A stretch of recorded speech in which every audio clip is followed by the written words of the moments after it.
Hora das notícias do Legislativo, porque ontem foi dia da reunião ordinária de número 55. Os vereadores se reuniram por mais de 2 horas para discutir e votar 6 projetos. A Mirna Abreu acompanhou tudo e traz agora as informações. Olá, Gabriel, e a você que nos assiste. Na noite desta quarta-feira, a Câmara aprovou de forma definitiva a proposta de autoria do prefeito que vai permitir a construção de 100 moradias no distrito do Campo Grande por meio do programa Minha Casa Minha Vida. Parabenizar todos os vereadores que votaram favorável e dizer que esse é um projeto do prefeito municipal de Campinas para a construção de 100 casas através da Secretaria de Habitação. Também foi aprovado o projeto de autoria do vereador Eduardo Magoga, em definitivo, que trata da afixação de cartazes que traz a obrigação das concessionárias de veículos situadas em Campinas a informar sobre os direitos das pessoas com deficiência referente à lei de isenção do IPI. Quando você chega na concessionária ou no lojista, você não tem amparado ali uma equipe para poder te orientar, te indicar quais são as documentações e também nem está explícito qual tipo de doença isso dá o direito da pessoa ter esse desconto. Então o projeto de lei é para isso, é para que as concessionárias, para que os revendedores de veículos possam ter no seu ambiente organizacional da sua empresa pessoas que possam orientar. Porque na prática hoje você só vê uma indicação de uma administradora e às vezes a pessoa está indo lá pela economia e vai gastar um dinheiro para uma administradora poder correr atrás de toda a documentação. Então isso é muito ruim, desanima muito as pessoas e não é pela compra do carro. A pessoa que tem deficiência e tem esse direito garantido por lei, ela vai buscar esse desconto e vai comprar um carro porque necessita. Outro projeto aprovado em definitivo é também de autoria do prefeito. Este trata da readequação de cargos públicos de provimento efetivo de engenheiro. Que eles passam a ser enquadrados na função de engenheiro de segurança do trabalho, é puramente normativo isso, né, adequação da legislação, isso não altera vencimentos, enfim, vem de acordo, de encontro àquilo que tem na legislação, plano de cargos, carreiras e vencimento do nosso servidor municipal. E foi aprovado em primeira discussão o projeto de autoria do presidente da Câmara, o vereador Luiz Rossini, que trata de alteração na lei de 1991, que criou o Conselho Municipal de Políticas sobre Drogas, o COMAD. Aliás, essa é uma lei que foi instituída por mim há muito tempo atrás, então por isso eu tenho um carinho, uma atenção muito especial. E a atual gestão do Conselho se dedicou a estruturar, organizar o funcionamento do Conselho, mudando inclusive a legislação, o regimento. E como eles estão organizando o processo eleitoral para a próxima gestão, eles decidiram em plenário alterar um dispositivo que hoje a lei proíbe a recondução de um conselheiro num processo eleitoral. Seria uma reeleição, é isso? Então, a alteração que a gente faz é permitindo, quer dizer, o mandato dos conselheiros é de 2 anos e é permitida a recondução. E isso é uma necessidade, porque também neste conselho, muitas vezes você não tem muita gente querendo participar, né, ativamente. Então é importante você reconhecer, valorizar aqueles conselheiros que se dedicam, participam e permitir que eles possam exercer mais um mandato. Além dos projetos, a Câmara também aprovou uma moção de autoria da vereadora Guida Calisto, que protesta pelo brutal assassinato do ex-delegado de polícia Rui Ferraz Fontes, que aconteceu em Praia Grande, no estado de São Paulo. Quem deveria estar sendo protegido, garantido a vida, morre também. Então, isso é péssimo. E a nossa preocupação também é que, diante do que aconteceu com o delegado, né, o ex-delegado que foi assassinado, possa ter uma reação também das forças de segurança lá naquele território, na Praia Grande. A gente lembra que foi a Operação Escudo e a Operação Verão, que matou mais de 85 pessoas inocentes foram assassinadas, né? Um menino de 4 anos foi assassinado por conta dessa operação. Então, quer dizer, esse modelo não nos serve. Então, por isso que eu faço esse protesto e invocando que o governador Tarcísio de Freitas aceite, inclusive, o apoio, a oferta da Polícia Federal para que possa vir dar o suporte na investigação, que esse crime possa ser o mais rápido possível, né, desvendado, e que a gente possa ter um outro modelo de segurança pública no estado de São Paulo. E a 55ª reunião ordinária você pode assistir na íntegra no youtube.com/TV Câmara Campinas e as informações do Legislativo no site campinas.sp.leg.br. É com você aí no estúdio, Gabriel.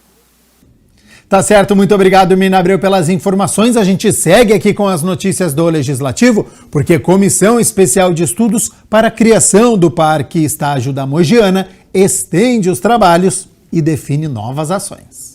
A Comissão Especial de Estudos para avaliar a criação do Parque Estádio Mogiana no município de Campinas, presidida pelo vereador Gustavo Peta, definiu durante a 4ª reunião que estenderá o período de trabalho. O estádio foi tombado tanto pelo CONDEPAC como pelo CONDEFAT, o órgão municipal e o órgão estadual. Há uma insegurança, principalmente dos empreendedores imobiliários, da compra do espaço, né, por conta da necessidade de manutenção do estádio.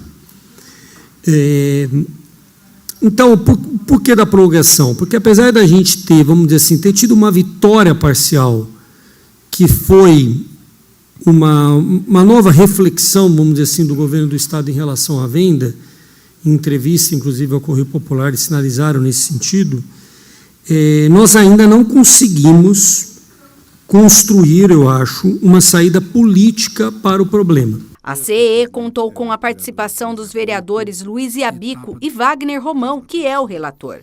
Eles concordaram em estabelecer um diálogo que traga as universidades para trabalhar a possibilidade de reforma do estádio. E, num segundo momento, já fazer o movimento de solicitação de reunião com a Prefeitura para discutir um pouco com a Prefeitura alguns caminhos que a gente poderia ter para buscar essa estimativa de custos e também estabelecer ideias e possibilidades de parcerias para devolver o campo da Mogiana à população de Campinas. Eu acho que o restauro, a palavra restauro não é reforma, é restauro, é tijolo por tijolo, tinta por tinta, do jeito que era no início, né, Peta? Não é uma reforma, é um restauro. Isso que fica caro. E na falta desse custo, inviabiliza nós propomos qualquer coisa por enquanto. Agora, a parceria com a municipalidade é importante nesse momento aí. Quer dizer, se o Estado de São Paulo, o governo ceder aquele espaço, porventura um dia para o município, quem é que iria arcar com o restauro? Não tem orçamento para isso. Nós temos que trabalhar sempre no sentido de que as áreas públicas na cidade sejam preservadas e que a gente não perca essa possibilidade de ter algum tipo de trabalho numa área pública, numa região tão nobre, né, tão central e de tanto valor histórico como é a região do Estádio da Mogiana, já naquele complexo em que hoje a Unicamp está presente ali por uma concessão também, temporária. A área é da Prefeitura, né? Já passou ali por um processo também de... Imagino que aquela área teria sido já do Estado há tempos atrás, né? Imagino que não tem o histórico exatamente, mas é uma área da ferrovia ali, né? Então a área passa a ser da Prefeitura e hoje está concedida para a Unicamp ali, onde tem o CIS Guanabara, tem um local importante ali de eventos, né? Das comunidades e daquilo que a universidade pode propor também para a sociedade aqui em Campinas. Acho que se a gente entende isso dessa forma, nós podemos abrir a possibilidade de que aquele espaço seja utilizado, seja para o restauro, né, do que existe lá, em termos do antigo estádio, seja para outros usos. Nós precisamos, Mina, fazer uma estimativa de custo da restauração, para ter uma noção de qual é o investimento que nós precisamos buscar, tanto no governo estadual como no governo federal, né? Porque o município terá limites em conseguir dar conta de tudo. Precisamos dessa parceria. E a gente, então, pensou aqui em fazer uma parceria com as universidades, com as faculdades de arquitetura, procurar a Unicamp, procurar a PUC, porque há matérias e disciplinas muito focadas nessa questão da restauração, e a gente poderia ter um trabalho acadêmico de extensão para chegar a esse valor, que é um valor importante para a gente buscar o caminho definitivo da solução. No mês da conscientização sobre tumores ginecológicos, Câmara Municipal de Campinas realiza palestra sobre câncer de ovário. Setembro em Flor é um mês dedicado a conscientizar as mulheres sobre a importância da saúde ginecológica. Assim como outras, o câncer de ovário é uma doença silenciosa, o que torna essa campanha essencial, como menciona o especialista. Uma doença silenciosa que tem, do seu iniciar até a chegada dos sintomas, o aparecer dos sintomas, um curso silencioso. E quando esses sintomas se aparecem, a mulher já tem, digamos assim, uma doença um pouco mais avançada, uma doença um pouco mais comprometida, e a gente vai falar aqui que o tratamento não é de um médico só, o tratamento é de uma equipe multiprofissional, né? Então, a detecção precoce é desafiadora, justamente por esse curso assintomático que a doença tem no seu início, e apesar de uma doença não tão frequente, apesar de uma doença com todos esses desafios que eu venho passando a vocês aqui nessa minha fala inicial, é um dos cânceres mais importantes na população feminina, né? Então, a gente tem dados mostrando que o câncer de ovário ele ocupa aí a 3ª posição dos cânceres ginecológicos mais frequentes. Então, é um tema que merece atenção. Outra profissional da área fala sobre a prevenção da doença e os sinais de alerta que toda mulher deve ter. Mas o que a gente sempre orienta, não só para câncer de ovário, mas para todos os outros cânceres, é que a gente procure ter uma dieta saudável, a gente tem sempre uma dieta com proteínas, carboidratos, fibras, frutas, fazer exercício físico e sempre cuidar bem da saúde mental. Então, a gente precisa ter uma vida equilibrada para que não tenha fatores de riscos para ter outros cânceres, né? Não só o câncer de ovário.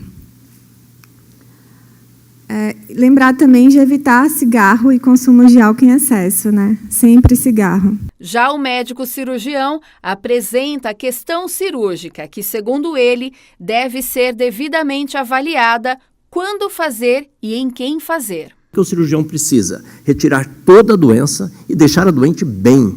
Ou seja, se ela tirar toda a doença e ficar um mês na UTI, ele já prejudicou a doente.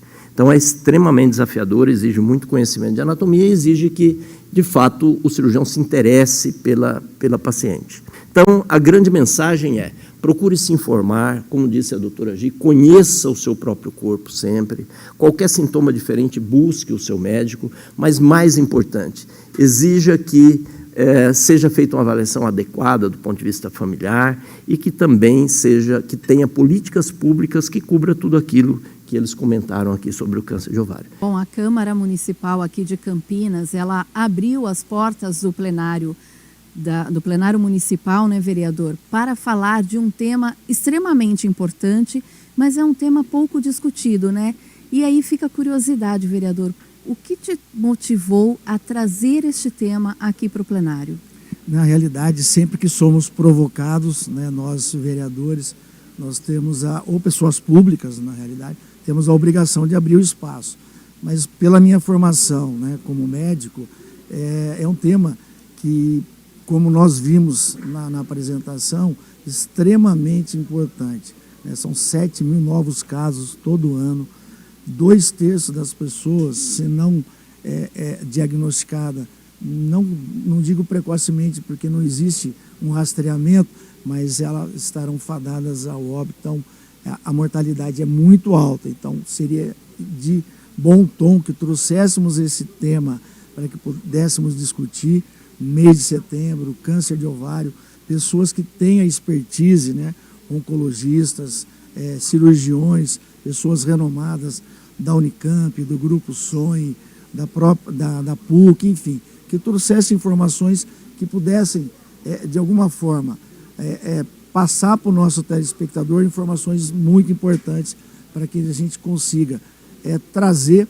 né, à luz algo que pode ser curado, mas se a gente negligenciar alguns sintomas, né, uma dor abdominal, uma dor pélvica, e achar que isso não é nada, talvez a sorte não esteja do lado daquela mulher que seja diagnosticada com tumor de ovário ou um câncer de ovário.